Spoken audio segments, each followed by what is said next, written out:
Let's play a game of Will It Strip.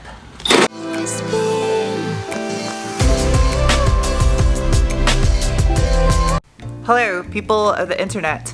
Today I'm going to continue working on my Graham's 1994 Ford Ranger 4x4 that I am restoring. If you want to get caught up on this project, up above my head is a link to what happens when you drink too much dish soap. Since the bed of the truck is going to be going into paint this week, I need to start working on the cab because the cab needs to follow and come down to the new frame here pretty soon. But to do that, I need to replace the radiator core support with the one from the parts truck because this one is full of crusties. Ooh, leg day! Push!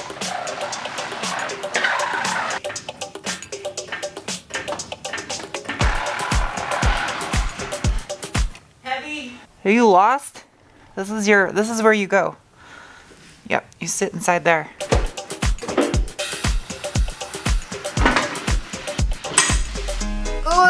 It's kind of heavy. Just to get you up to speed, replacing this part right here. This is the radiator core support. It's rotten at the bottom.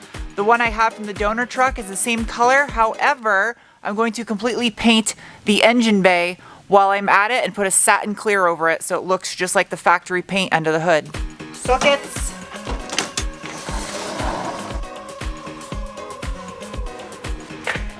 I put all my sockets on the floor, now I can't get to them. In order to know where everything goes when I go to reassemble this, I'm gonna have to label everything I take out, which is gonna be a pain. A little access plug. Take that off. What's behind this door? Ah, little access plug.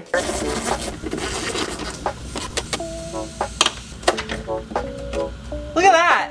The rubber seal on the back of this little access panel is like brand new still.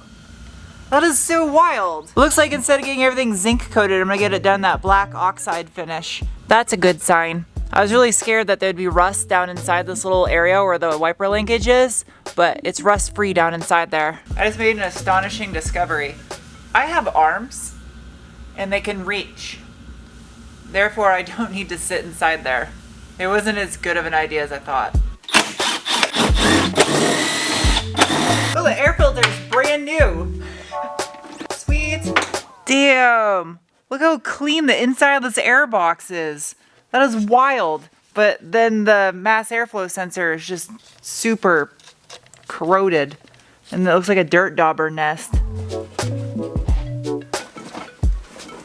Airbox. Oh, it's part of the inner fender liner. Wild. What? Oh, are you serious? I just got that shit in my hair. Ew. This is crazy. The washer squirter motor is Motorcraft, and then right below it says Denso, made in Japan. Part of that Mazda Ford partnership they had. Since this truck wasn't equipped with air conditioning from the factory, all this stuff right here, I don't think I'm able to use because it's going to be different for air conditioning. Are you a 9? 9, you're not a 9. Oh geez, that was sealed so well.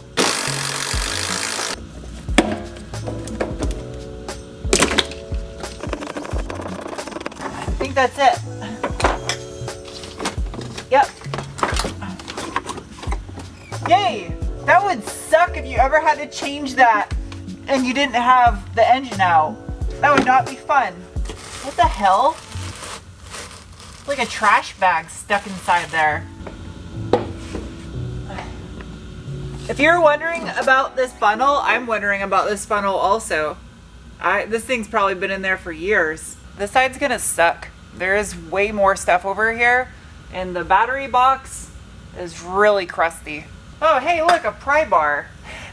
I forgot that was in there.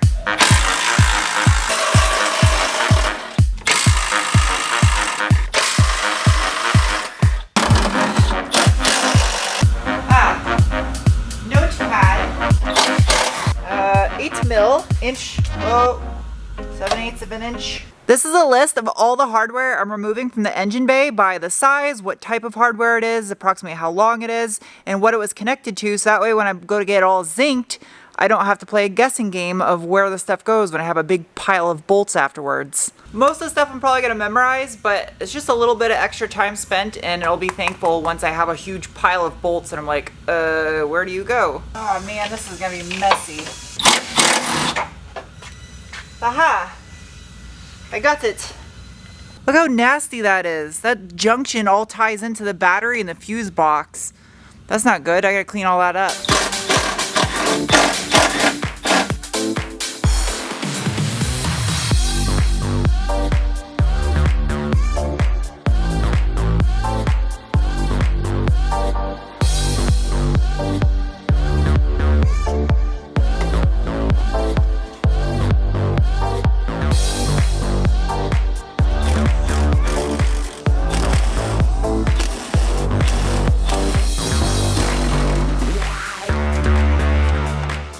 In the engine bay gonna go.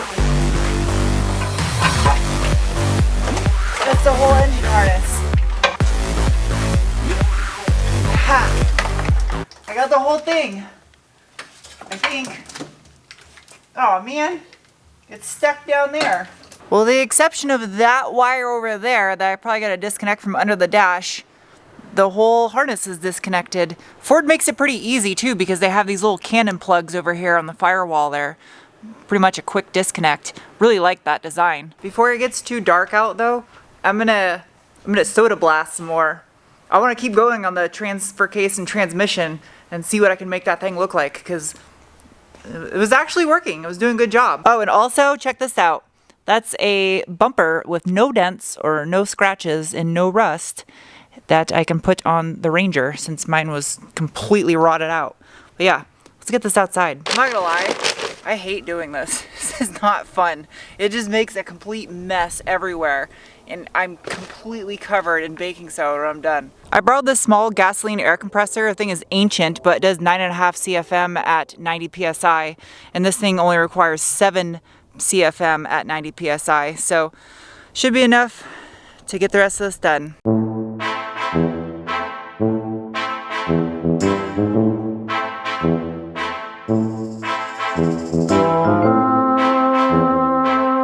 I've been fighting with this thing now for a half hour and it just will not work. The tube where it picks up the metal rod and the actual regulator itself just keep clogging non-stop. And it's because I bought a new media. It's still baking soda, it's just a slightly coarser grade of it, but it just constantly clogs. I can't even get it to work at all. I tried removing this little valve because it's just a redundant valve. I don't need 2 of them.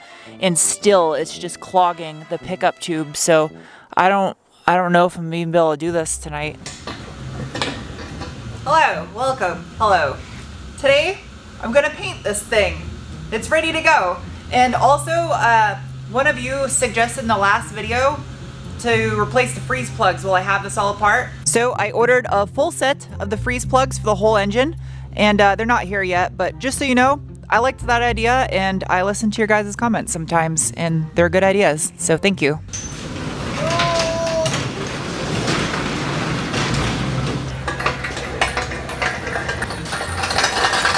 Brr! It's cold. If you're wondering what got the engine up to this step, I highly encourage watching the last video because you're gonna have some questions if not. Right there is a fine quality masking job. A1. I'm sure it'll do great. I have another dipstick tube and bracket, so I don't really need this one. I'm gonna see if I can take it off or if it'll break. Let's spin that out of the way. I'm gonna hit all this stuff up some wax and grease remover real quick.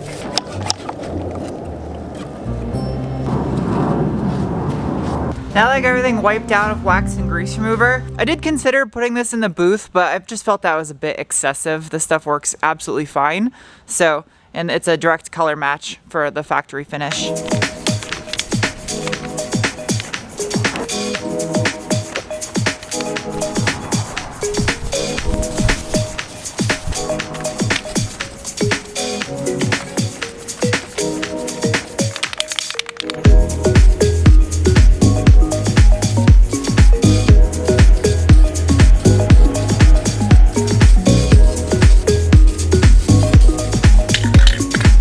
push the engine back inside. It's dry to the touch now.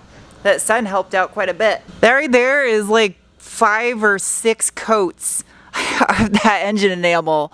I like hosed it down. It's ready for me to start tearing it apart and putting new parts on, except I don't have any, so.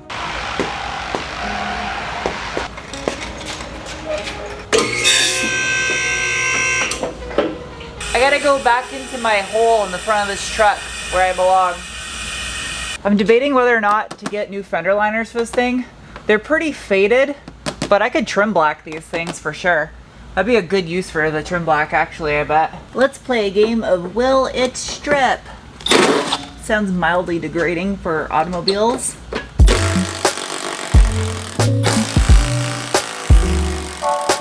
I don't think I'm gonna be able to save these ones. I'll have to get new hardware. I don't think I've ever had to use this 5.5 mil socket on anything before, correctly at least. I may have rammed a 5.5 mil socket on something that really wasn't a 5.5 mil. Ah, man, this is super flaky right here. It's just falling apart. This area will have to get fixed. I was so amazed when Fred pulled these off on the bed sides in the back. There was no rust under them. I was shocked. I thought for sure there'd be little rust spots, but they were clean.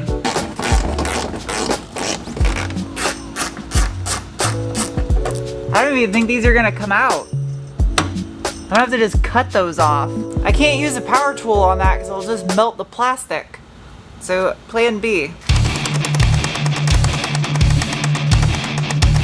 It doesn't matter if I screw up the core support because I'm replacing it anyway, so.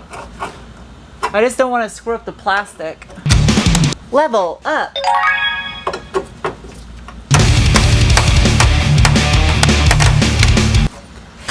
I didn't want to do this, but I gotta do this.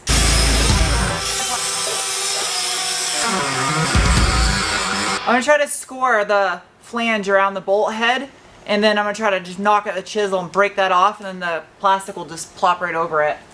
It's probably the easiest way.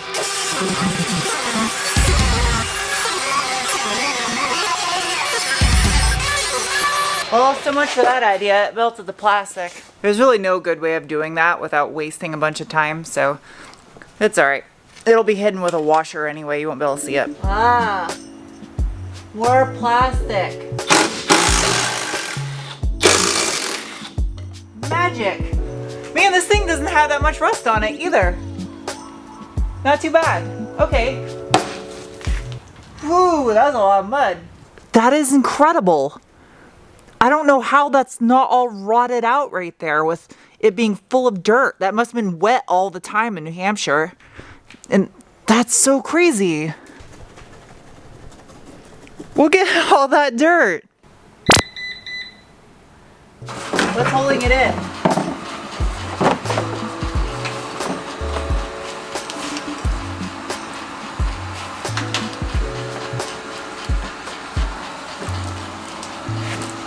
There we go. Got it. It's out. It's not as bad in here as I thought it was gonna be. I got a little bit of corrosion right there. That's gonna need some TLC.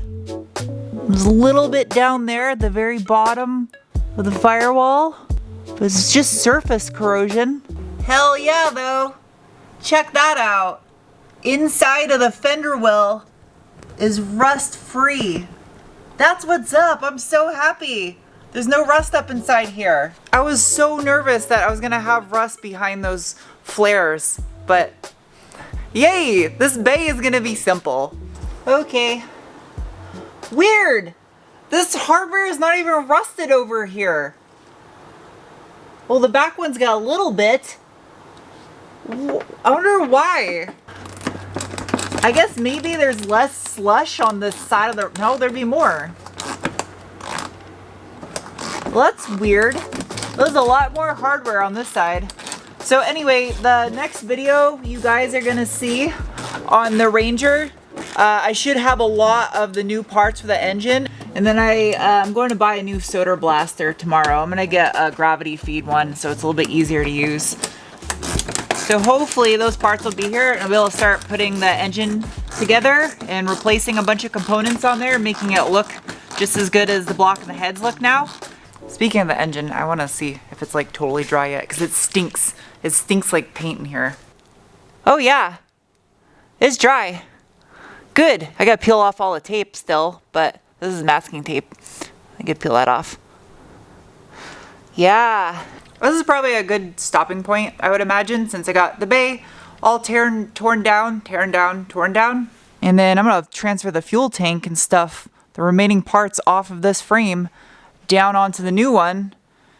And yeah, there's not much left to have to pull the cab off once the core support's replaced and it's painted. This is going down over here. I also have some Bronco content planned, some new goodies that I worked with a company developing some new parts for first time ever on this truck. Mine is like the guinea pig, so that will be coming soon too. And yeah, thank you guys for watching. I'll see you soon with another video. Bye.